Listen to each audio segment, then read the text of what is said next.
What's going on, guys? Welcome back to WWE Network and Show, where I, Graham G.S. Matthews, break down all the original content I watch on the WWE Network and on Peacock. And today we're talking the November 15, 2021 edition of Raw Talk before Survivor Series this Sunday. Jackie Redmond and Matt Camp running down all the latest that went down on Raw on Monday night. Again, hyping up Sunday, trying to get people excited for the show.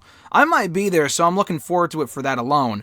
But as far as on paper, there are some strong matches, but the build for this show is by far, maybe not ever, because there were some early installments, not early, but installments of Survivor Series from a decade ago that were fucking abysmal, that almost got the pay-per-view canceled, actually.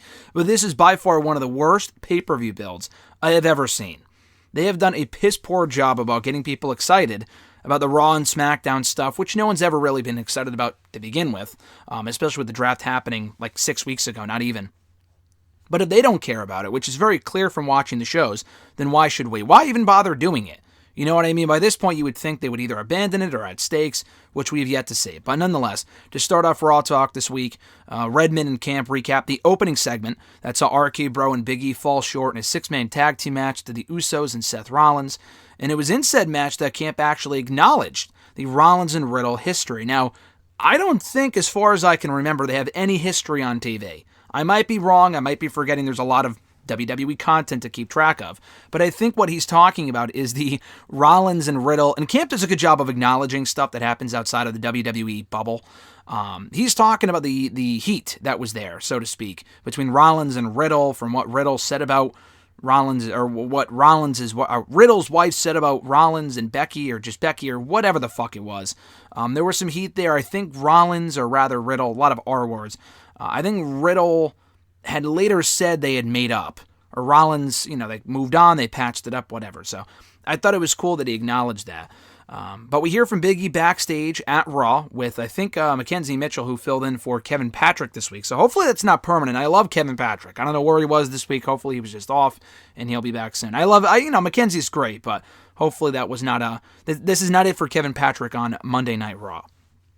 But Big E realizes there is a massive target on his back right now between Kevin Owens, Seth Rollins, Roman Reigns, even Otis for some random reason last week on Raw. He's got a lot on his plate, but his current focus is facing Roman Reigns in a champion versus champion match this Sunday at Survivor Series. Back to the studio, Matt Camp says that Roman was actually in this same spot a year ago, holding that very same championship during this exact same reign, which I don't think has ever happened before. I don't think we've ever gotten a Survivor Series where the WWE Champion was the same going in, at least in recent years. I know Punk actually won the WWE Championship at Survivor Series a decade ago and defended it a year later. Even ever, I don't think, in recent years. I don't know if anyone's ever held a championship going into Survivor Series and has had this champion versus champion match a year later during that exact same reign. So that's pretty impressive, obviously. But they love that Big E's getting serious at the right time. And, again, Matt Camp brings up how Booker T once called Big E, he's too goofy, he's got to get more serious when Big E was first starting out on his own. So he's, Camp is acknowledging that he is getting serious at the right time right now. And Redmond also calls him a serious champion. She echoes those same thoughts. They recap the Bianca Belair versus Tamina match that saw Bianca go over, obviously, before being interrupted by Doudrop, who said that she's going to, take care of business with Belair coming out of Survivor Series. And Camp says that it's, it should be seen as respect, a sign of respect, that Doudrop is coming after Belair and saying that she can make a name off of Belair, meaning that Belair is in a pretty prominent spot, which she is. I don't know if I would say it's respectful, because she attacked her last week during last week's Fatal 5-Way match and cost her the opportunity to go for the championship again. But still, I can kind of see what he's getting at. Camp says that he actually wants to see Belair be a sole survivor at Survivor Series, because it means that much more for Doudrop to beat her later on, which I agree with. That's a good way to look at it. As far as what team he sees having the advantage between the Raw women's team, the SmackDown women's team, these analysts never really pick sides, but he picks Team Raw only because, for two reasons. One, Team SmackDown lost a woman. They're down a woman. They'll probably add a new member on Friday's SmackDown. But Team Raw, that team hasn't changed. It's been the same people the entire time since they announced it a week and a half ago. So he's going with Team Raw as having the advantage in that respect. They also hype up Charlotte Flair versus Becky Lynch on Sunday and call it much more personal this time around between what they've said to each other on Twitter, in media interviews, on Raw and on SmackDown. And it's going to be a very personal match come Sunday. They also recap the Becky Lynch versus Liv Morgan segment on Raw. And we hear from Liv Morgan backstage at Raw, who says that she's always wanted to be a women's champion. And now it feels that much more real now that she has that opportunity in her back pocket. And it feels very different just holding that championship for the first time in her career. And she got very emotional talking about that. And now no longer does she want that championship. Now she needs it, which I thought was a great line.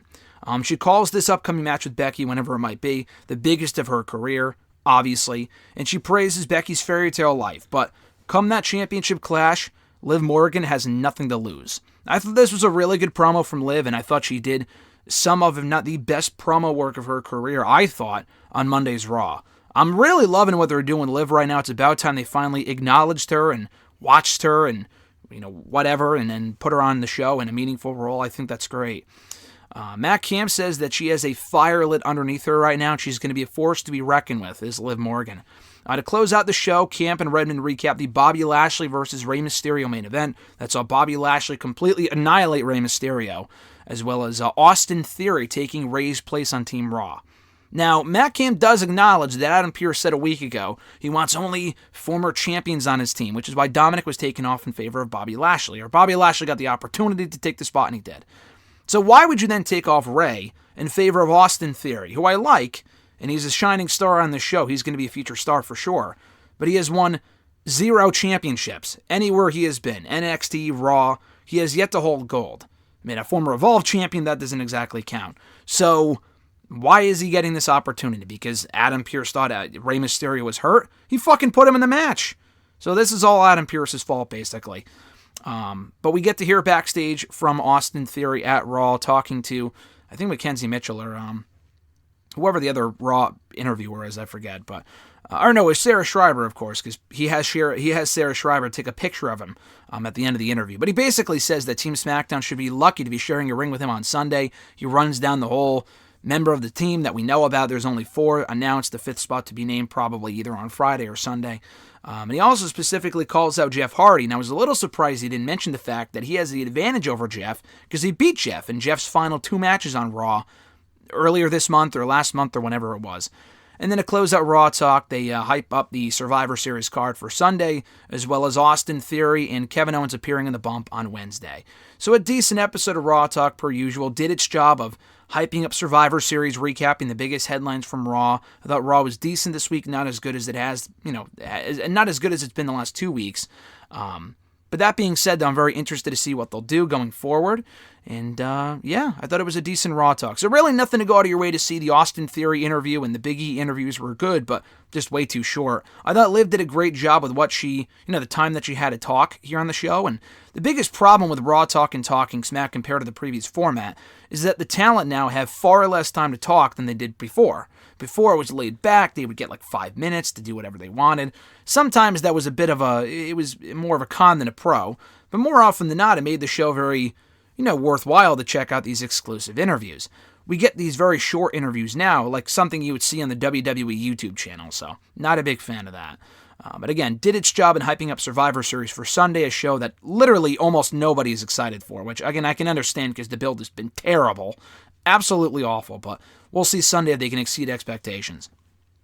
Thank you guys for checking out my review of Raw Talk here today for November 15th, 2021. I appreciate you guys. Be sure to like the video, drop a comment, share the video, and subscribe to the channel for more daily content. A lot of interviews coming up this week, heading into Survivor Series, among other things, non-wrestling related. So we had the Rob Paulson, Maurice LaMarche interview go up yesterday, the voices of Pinky and the Brain from the Animaniacs, among many other iconic characters. So check that out when you get a chance. And I appreciate you guys. So have an awesome rest of your week. I'm Graham G. Matthews, and I'll catch your ass down the road.